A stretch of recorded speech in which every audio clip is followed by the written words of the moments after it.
Well, first off, before I get started with the Brooklyn Nets, I do want to take some time out and welcome all the new supporters of the platform. I was looking at my analytics earlier. I believe over the last month and a half, we welcomed 16,000 people to this platform from a subscription standpoint. If you look at the amount of views we did, I think we did like 5 or 6 million views in the last month and a half. So it's been a lot. Just to kind of briefly break down my last few months, and I don't need sympathy from anyone. I obviously run a music platform. So we do the off season with the NBA in November into December. The turnaround is the season starts right around Christmas. I get started. This is my first full season as a partner with BBTV in the NBA. So imagine me, right? I'm just this guy who's always been infatuated and in love with the game of basketball. At the age of 26, I have a partnership with the NBA to do night-to-night highlights and make a revenue split with it, right? So this is my first full season of doing highlights, but actually getting paid to do it. So this is not going to be something that we do, then stop, do, then stop. No, this is legit. And again, if you don't know who I am, I go by the name of Mr.Taliaferro. For this platform, you can call me FERRO, hence the name Hoops FERRO. So again, it's been a crazy 2 months, 3 months. I'm still trying to get acclimated. I haven't been on camera much. This is a platform that you're not just going to see night-to-night highlights. Obviously, I watch more basketball than most. My sleep schedule centers around, I sleep during the day. So more times than not, I wake up around 6 p.m., 7 p.m. where I'm at. I'm on the Eastern time zone. So I wake up just in time to watch basketball night in, night out. So imagine that. Every day, for the most part, my days consist of straight hoops. Through the night, I watch a lot of basketball, and I usually give my commentary. There's just been absolutely no time for me to do that. I am drenched in work, but it's good work. It's my dream. So, hey, man, you take it. But in regards to some of the things that I've seen, I just kind of want to give you guys a quick introduction. Hello. Welcome to my platform. I'm appreciative of the love and support. Thank y'all for watching the highlights. You also get more. You get some commentary from me, and I'm working on a podcast with a couple of friends of mine and family that I would like to implement in the future as well.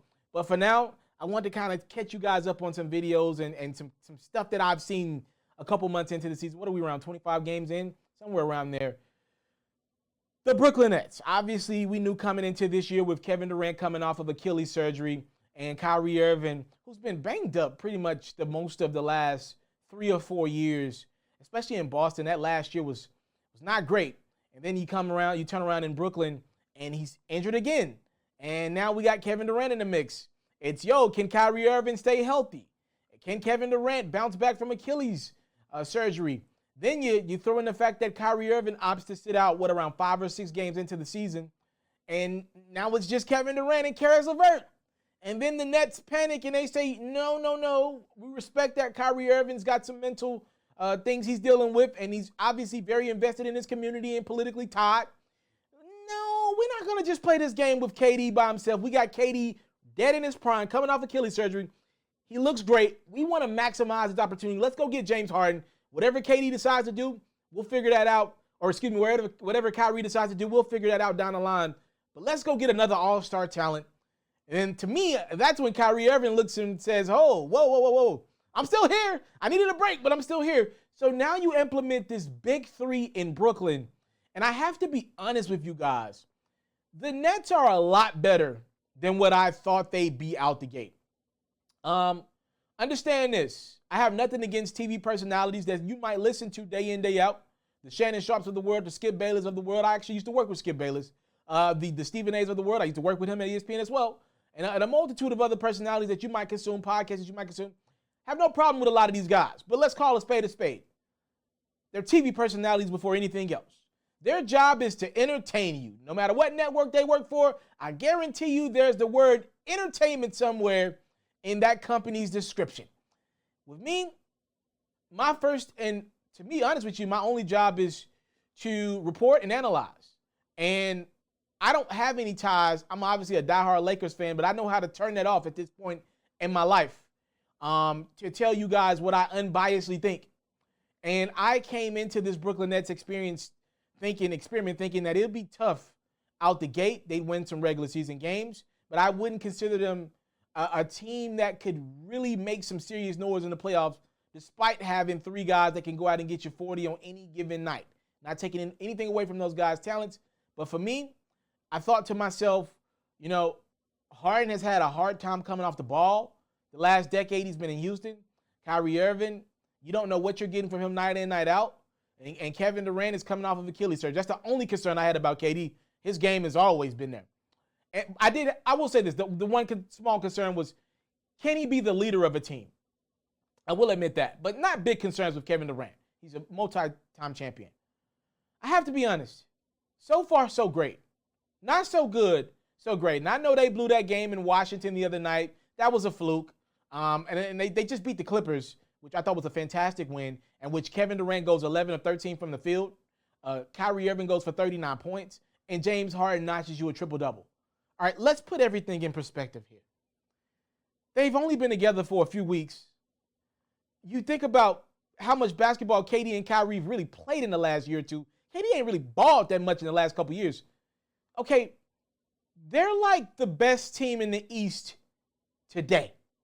Not from a record standpoint, but if you look around, they've already beaten the Milwaukee Bucks. That's been the best team in the East for the last few years. And they just beat the Los Angeles Clippers, which, even as a Lakers diehard, I believe the Clippers are a tad bit better than the Lakers this year. Anthony Davis has regressed a little bit, and Paul George has stepped his game up. Kawhi and LeBron, let's just watch those guys out. I have to admit that the Nets are better than I thought. And I don't want to just give the credit to one guy.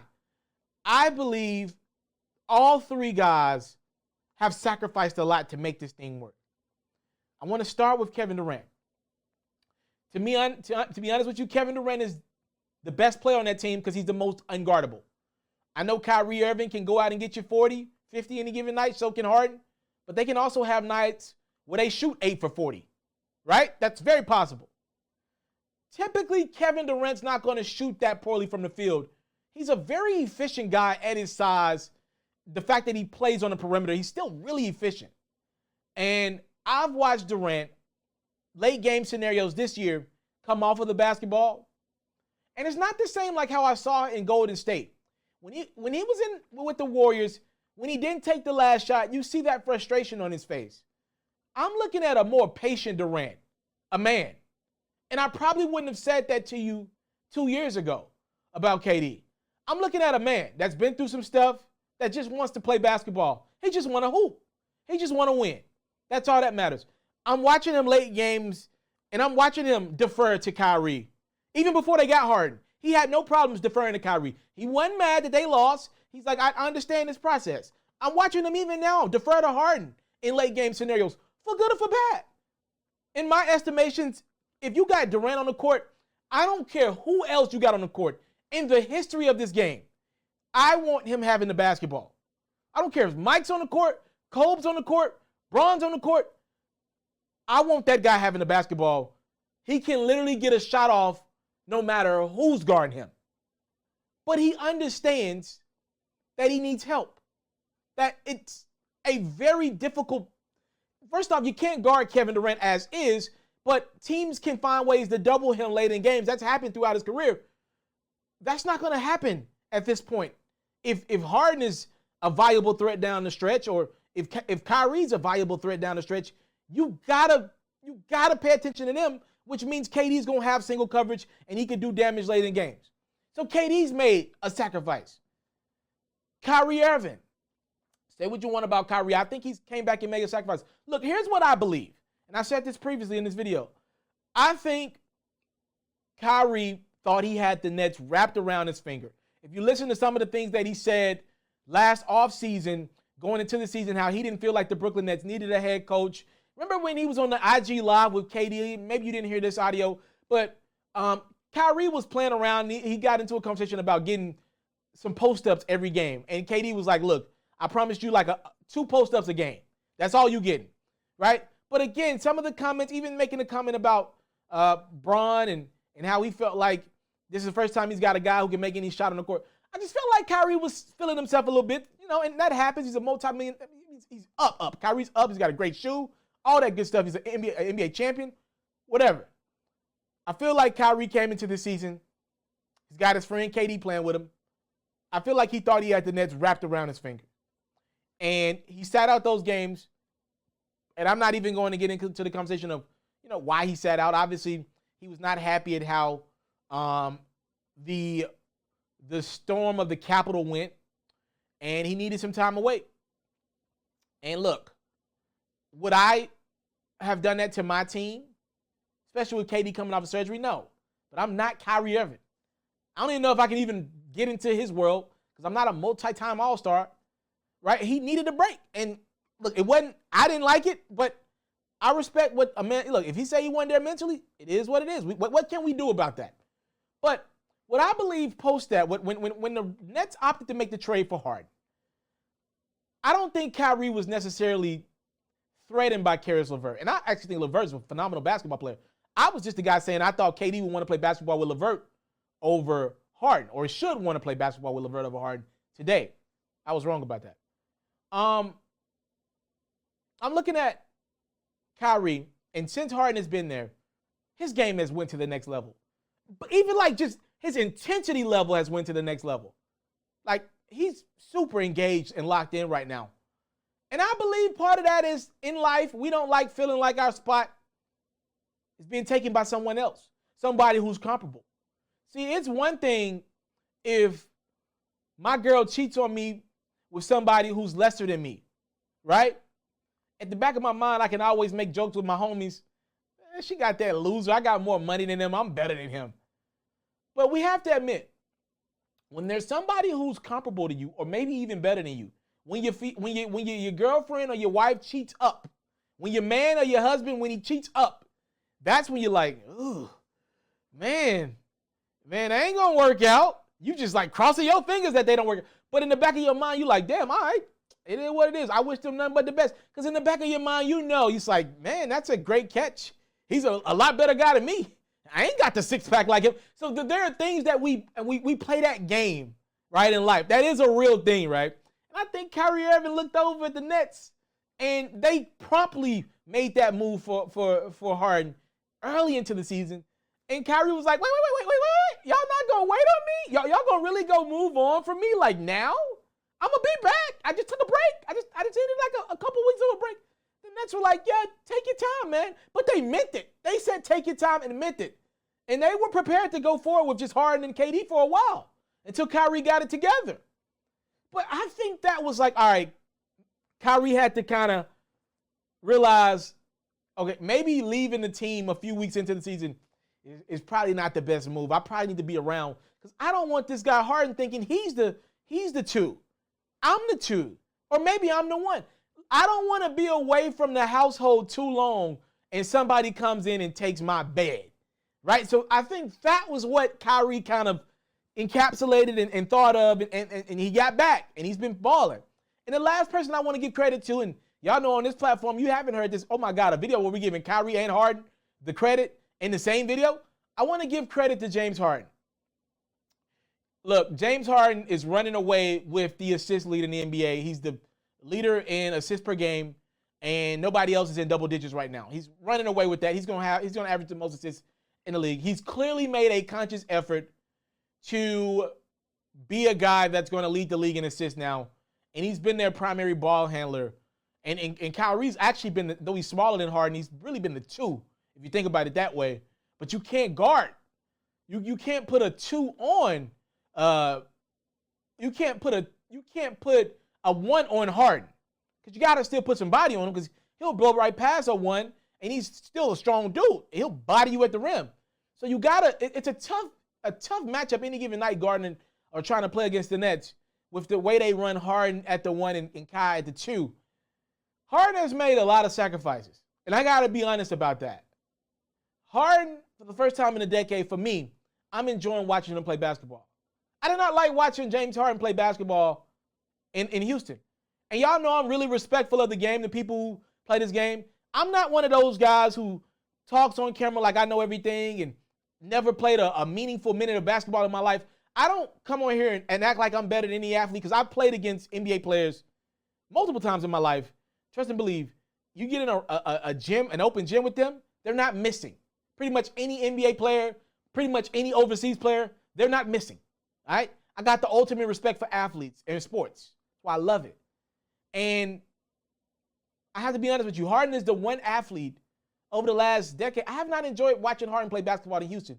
I cringe when I watch him play. It's just dribble, dribble, dribble, dribble, dribble. I put the work into the offseason on my game, so I'm going to take shots.